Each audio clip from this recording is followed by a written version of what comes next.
We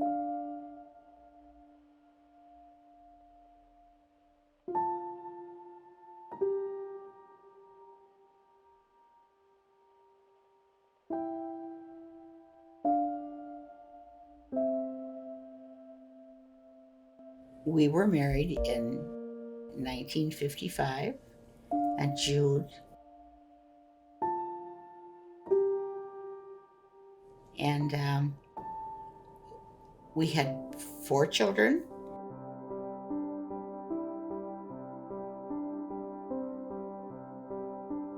Well, we have John,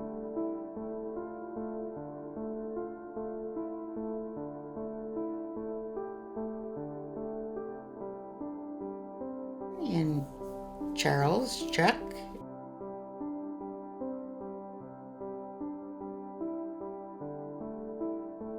and we have Ann,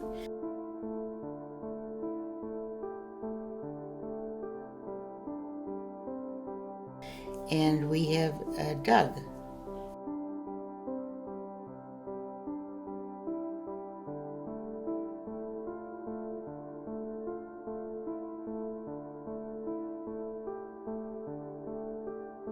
It was pretty normal. We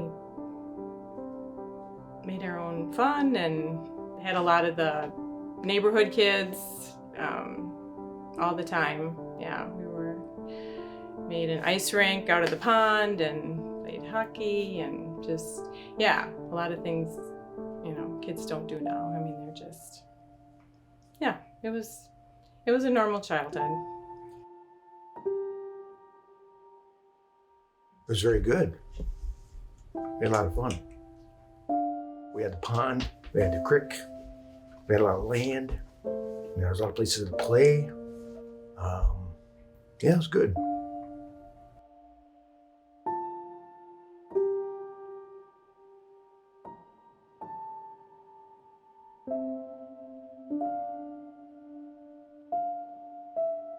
We raised tobacco, so that was a big thing in the family in summers, and nobody enjoyed it.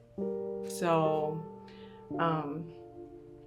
you tried to get out of it as much as possible. It's a lot of work.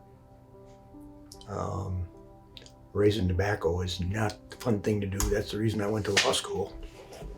I'm not gonna do that for the rest of my life.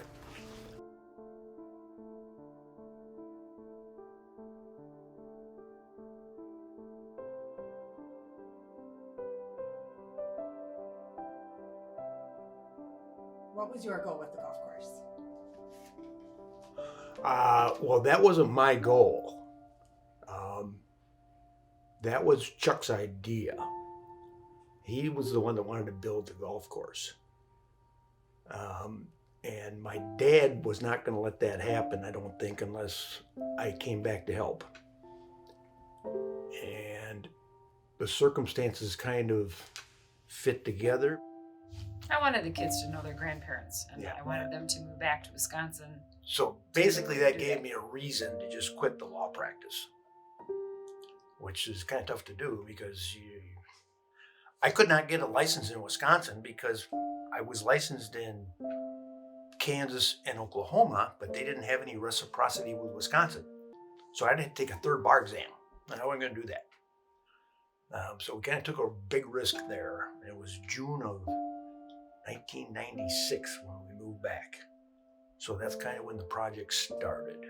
What did you think when John and Chuck wanted to build the golf course?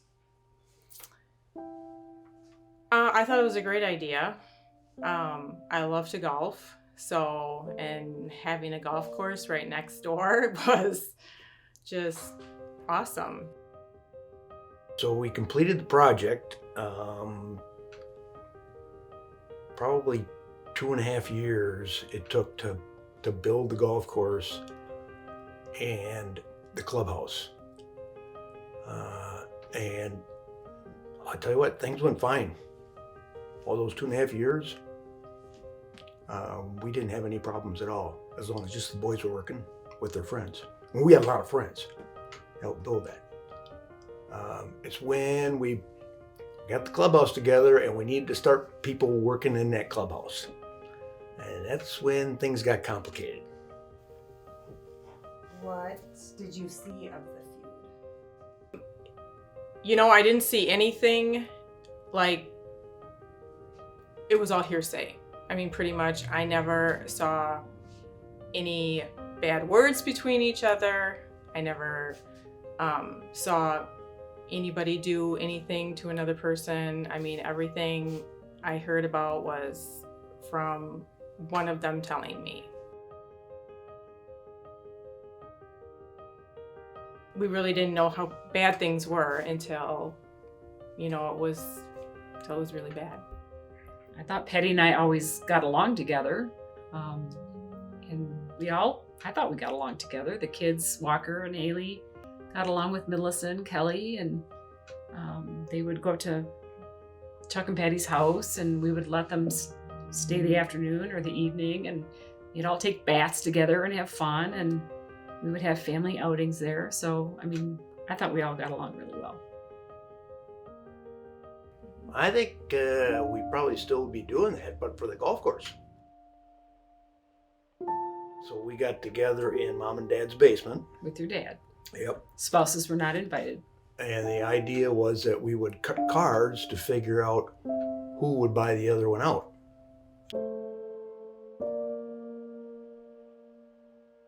Each partner had to have a number that they held in their pocket that they would take in exchange for the buyout.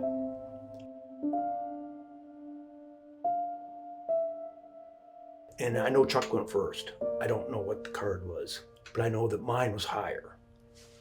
So I got to look at what his number was in his pocket, and I said, I guess I'm buying then. It wasn't high enough for me. So that's when things got complicated. See, I think if Chuck would have won, none of this would have happened. But because John won, because it was Chuck's dream and not John's dream, that, you know, Chuck just couldn't handle it. It turned into a lawsuit. We ended up settling it in Dane County Court. Well, it got to the point where Chuck's mom and dad were going to have to testify against both of their children. And we had already made a decision before we went to mediation that we weren't going to do that to his parents. It just wasn't fair to make them choose one child over the other. And so when we went into mediation, we just said, it's yours. Yeah. But after that, it went downhill. Well, the case got settled. I mean, we eventually, I ended up selling based on an agreed price that was more than what he was offering, so it was okay with us. But after that, it was just, we didn't have any contact. There was no communications, no birthday parties, no holidays, anything like that.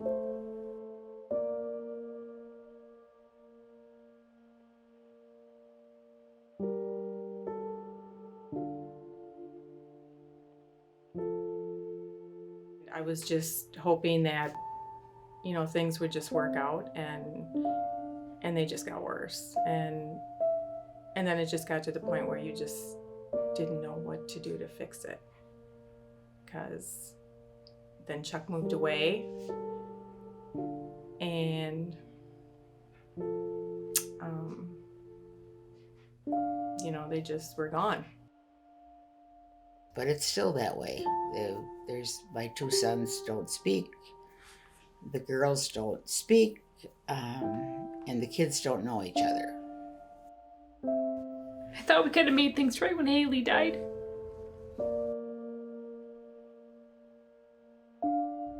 Chuck didn't come to the funeral.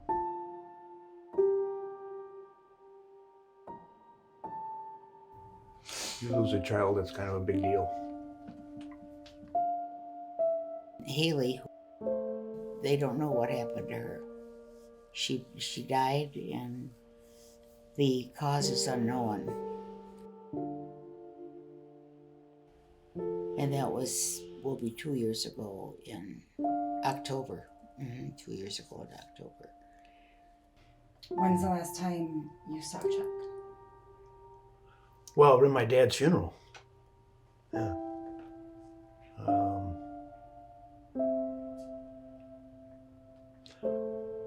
That was kind of rough because, you know, he couldn't go anywhere near the casket while I was standing there, so I had to give him I had to actually walk away so that he could have some time to stand by Dad.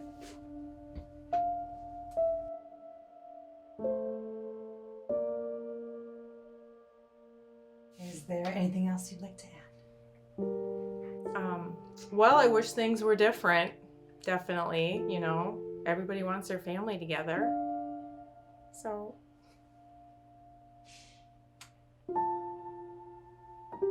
it's something I've wanted for a long time.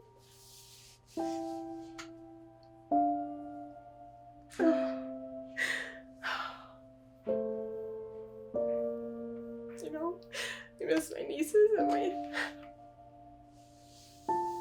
great nieces and nephew. I've never met them. It's really hard.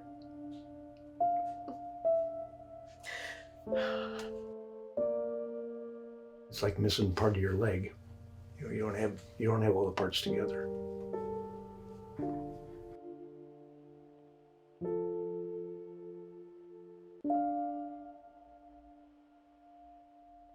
I'm still hoping and praying that we'll get this family together.